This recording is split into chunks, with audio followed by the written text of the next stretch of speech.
And on the foreign scene, Trump, Putin hold second talk on ending war in Ukraine as many months.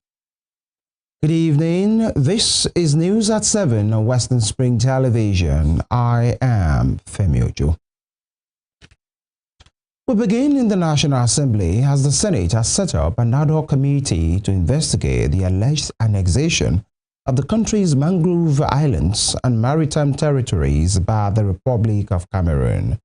The committee is expected to report back to the chambers with necessary recommendations in the next 2 months.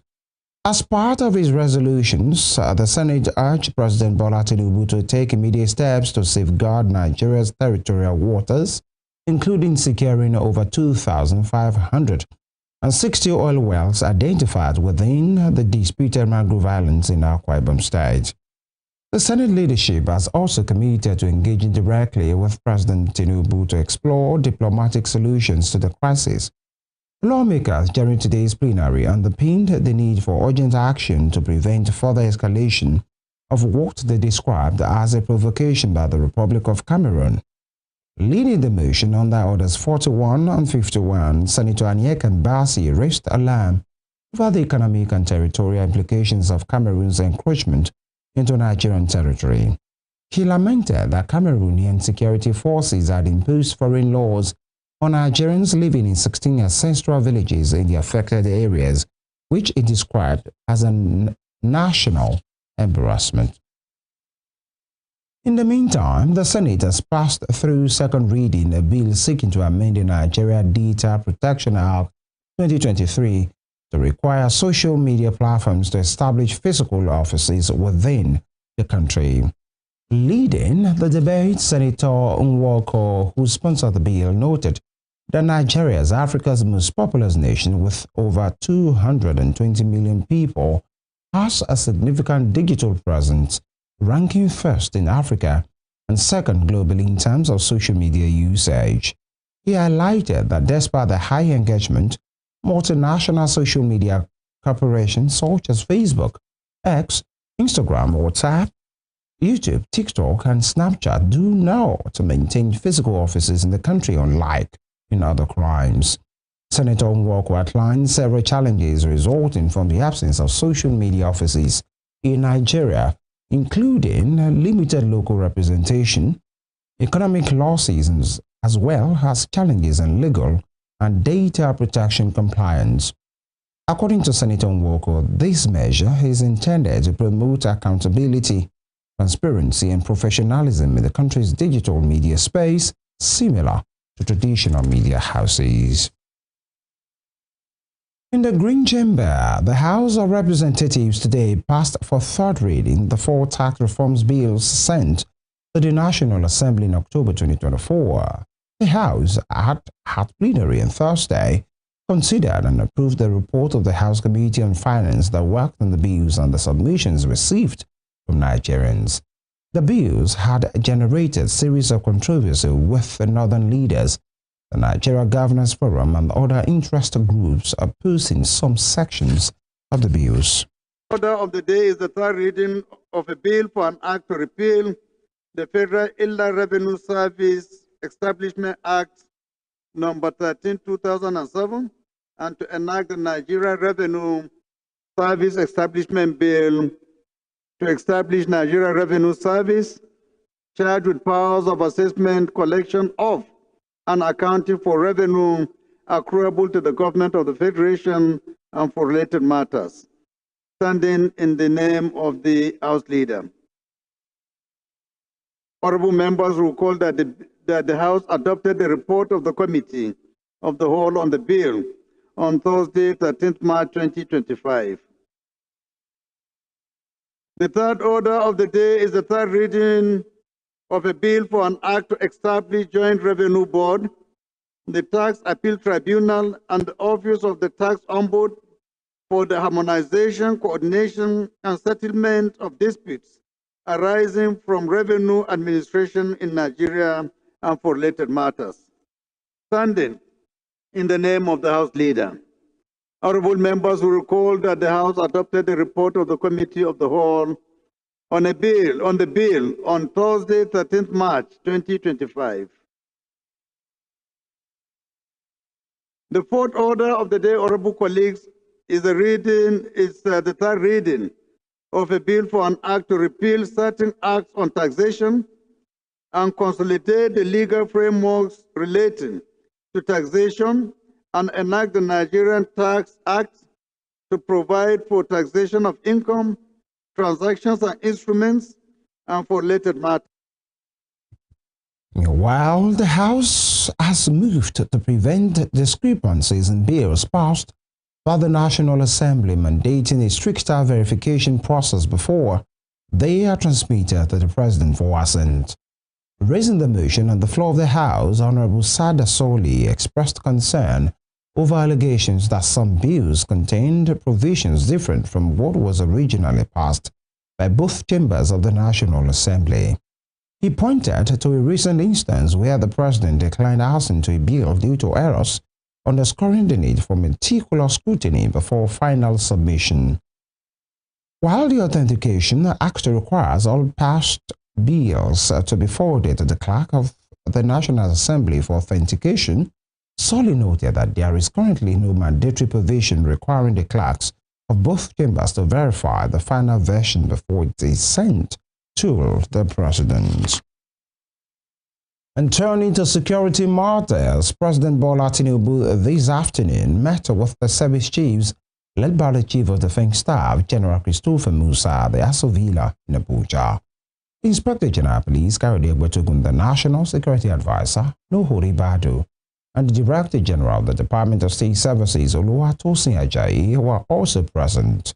The President of the Senate, Senator Godswill Akpabio, and the Leader of the Majority, Senator Kwame Bamidele, later joined the meeting held in the office of the President. The Speaker of the House of Representatives, Tajuddin Abbas, and his deputy, Ben Kalu, were also spotted at the meeting. The Nigerian Air Force has said a precision airstrike against Boko Haram enclaves in Chikide and Degbewa in Borno State has inflicted heavy losses on the terrorist group.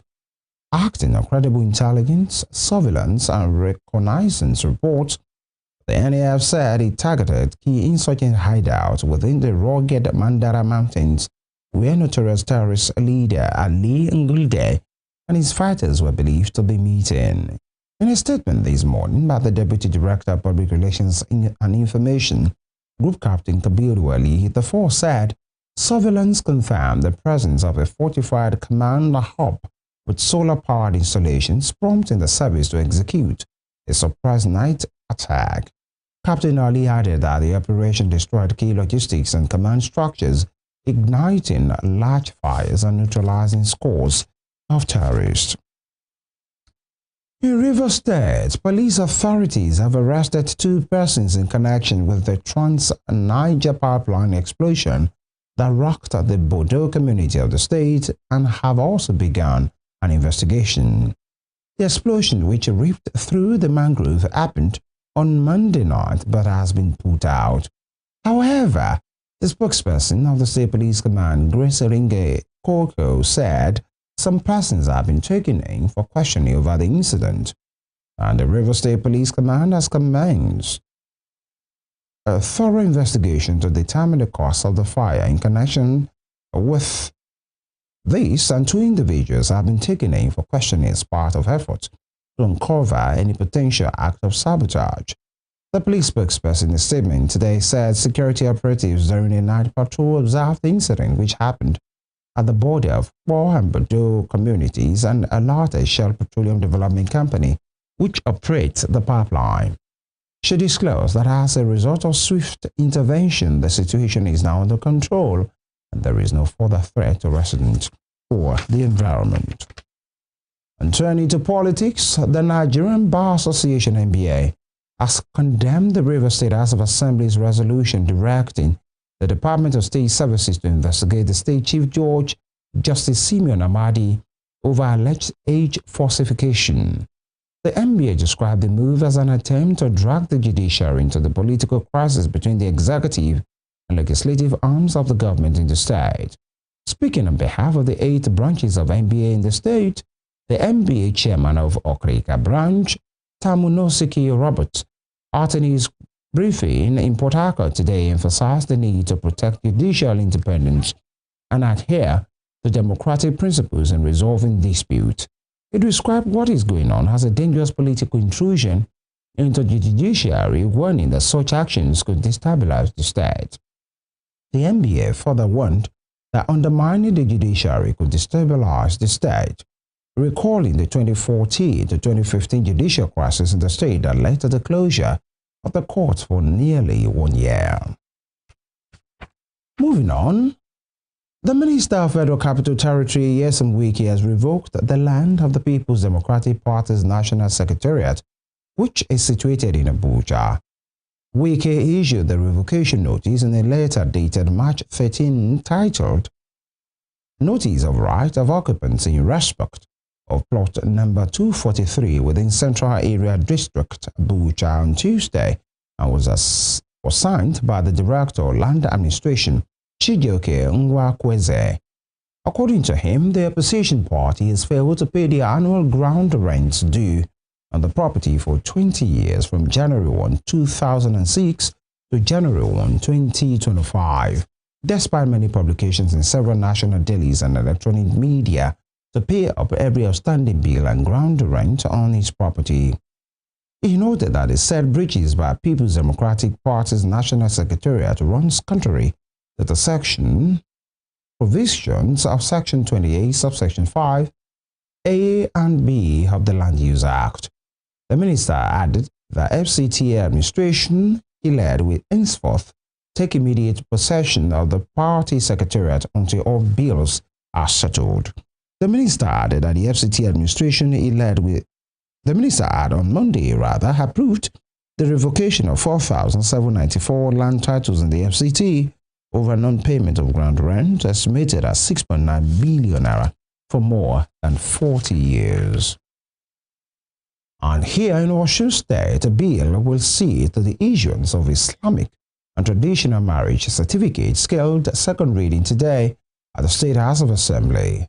The bill formed the major deliberation at today's plenary. Toby Sanusi has more on this.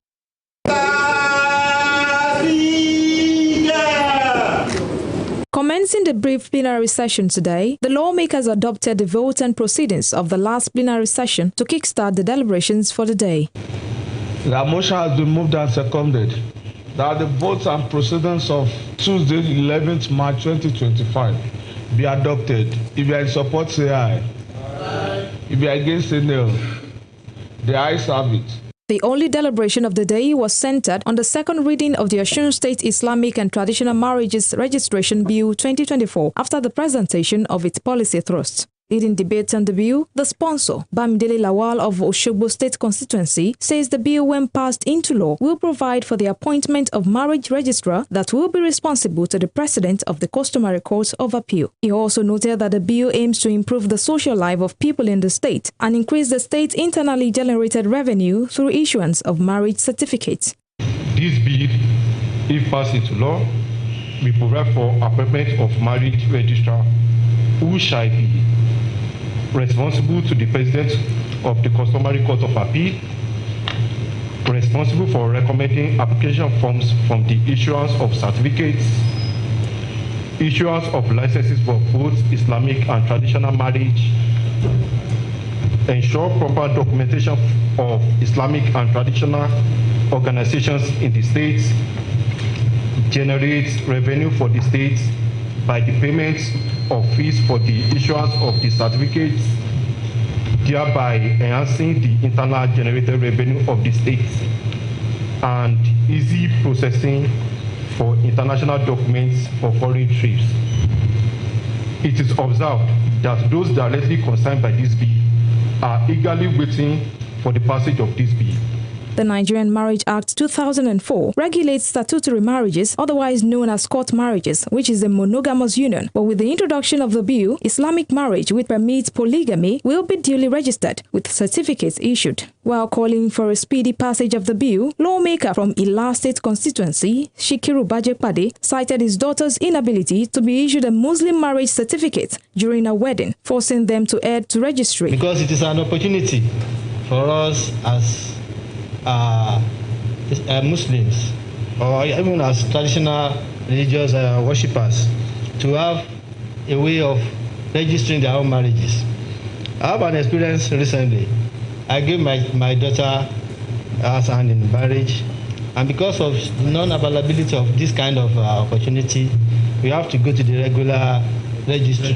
So they are denied of the opportunity of having this kind of certificate. Other lawmakers also lent their voices to the bill, drumming support for its passage and stressing that it will preserve the interests of Muslims and traditional worshippers.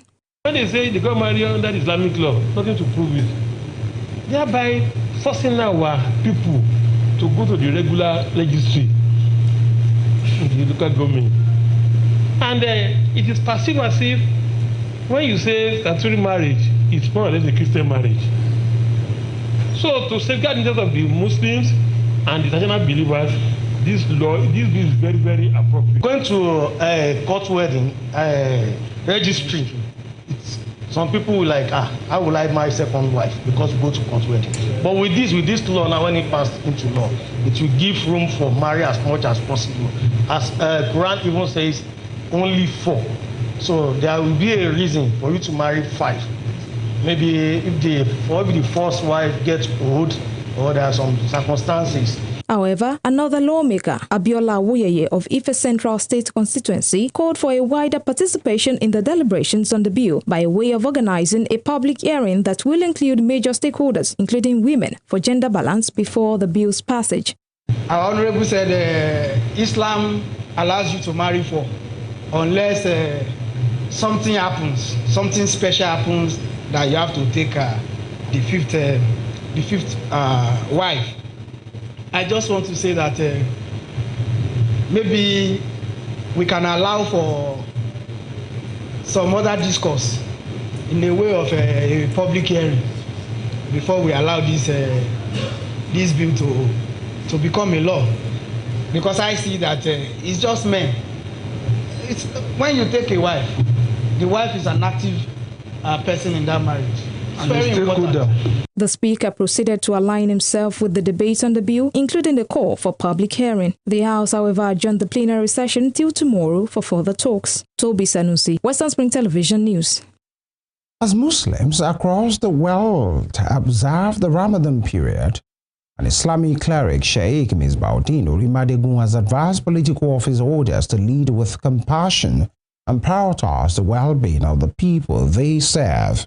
Sheikh Orimadegun, who spoke to journalists at a Ramadan lecture hosted by the Mansour Oladimeji Tijani Foundation in memory of the late Alhaji Tijani Aila, emphasized the importance of choosing the right path in governance. He also urged parents to guide their children away from violence and instill values of peace and integrity. On his part, Mansour Oladimeji Tijani, who spoke about the importance of giving back to the community, disclosed that every good deed performed during Ramadan is multiplied tenfold. He also called on Nigerians to exercise patience with the President Bola Tinubu administration, adding that the economic reforms are beginning to yield good results. Ramadan is the 9th month of the Islamic calendar, and it is observed by Muslims worldwide as a month of fasting, prayer, reflection, and community.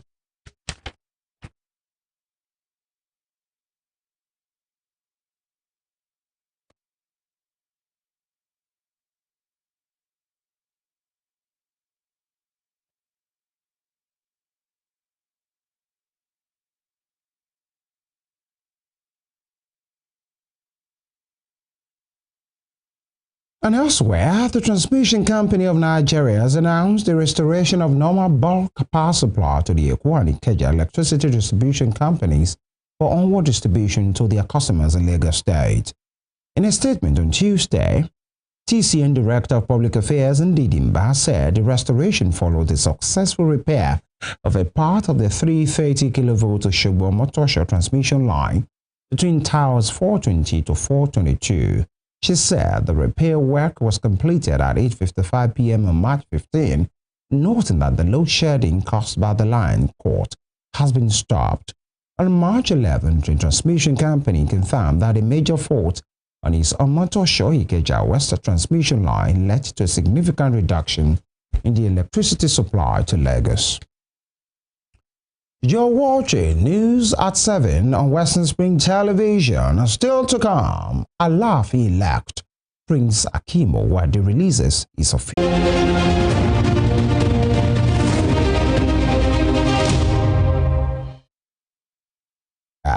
This is the News at 7 on Western Spring Television. A reminder of our headlines. Senate set up ad hoc committee to investigate alleged annexation of Nigeria's mangrove islands by Cameroon. President Bola Tinubu meets service chiefs led by Chief of Defense Staff General Christopher Musa at Aso Rock. And Wike revokes PDP's National Secretariat land situated in Abuja. On the foreign scene, Trump, Putin holds second talk on ending war in Ukraine in as many months. The Alaafin-elect Prince Akeem Owode has released his official title. The Alaafin made his known in a text statement from the palace on Tuesday. The statement said the Alaafin prefers to be addressed as His Imperial Majesty Ikuba Bayeye Oba Bimbola Akeem Owode I, Alaafin of Oyo. The statement enjoined the public to adhere strictly to use the weddings as exactly as stated, without adding prefix or suffix to any of the names. This comes days after I commenced the 21-day traditional rites popularly known as Oro Ikpebi. Still, in Oyo State, the State House of Assembly has suspended the chairman of Saki East Local Government Area, Emmanuel Adedokun, over allegations of gross misconduct. The suspension, which takes immediate effect, was announced during today's plenary session following a petition submitted by 11 members of the People's Democratic Party in Saki East. The petitioners accused Honorable Adedokun of repeatedly disregarding directives from the state governor Seyi Makinde since assuming office. In his place, the Assembly directed the Council's Vice Chairman Razak Adeyemi to assume the role of acting chairman, while the Council Secretary will serve as acting Vice Chairman pending the outcome of an investigation by the Committee on Local Government and Chieftaincy Matters. A major disaster was averted in Sokoto after a petrol tanker carrying 45,000 liters of premium motor spirit fell at Demarna filling station in Gagi Local Government South Local Government area, spilling its content onto the road. Operatives of the Nigerian Security and Civil Defense Corps Sokoto State Command swiftly intervened, preventing possible fire outbreak.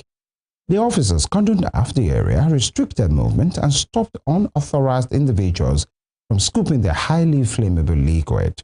Speaking at the scene, Sokoto State NSCDC Commandant UI Al-Fadrai, represented by Deputy Commandant Florence Osun, assured residents that necessary measures were in place to contain the situation. Firefighters and emergency responders worked alongside NSCDC officers to neutralize potential hazards.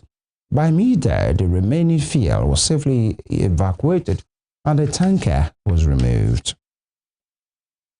On the foreign scene, United States President Donald Trump and Russian President Vladimir Putin today held their second talk on ending the war in Ukraine in as many months. According to American and Russian officials, the call lasted around an hour and a half, although they have not given a specific end time.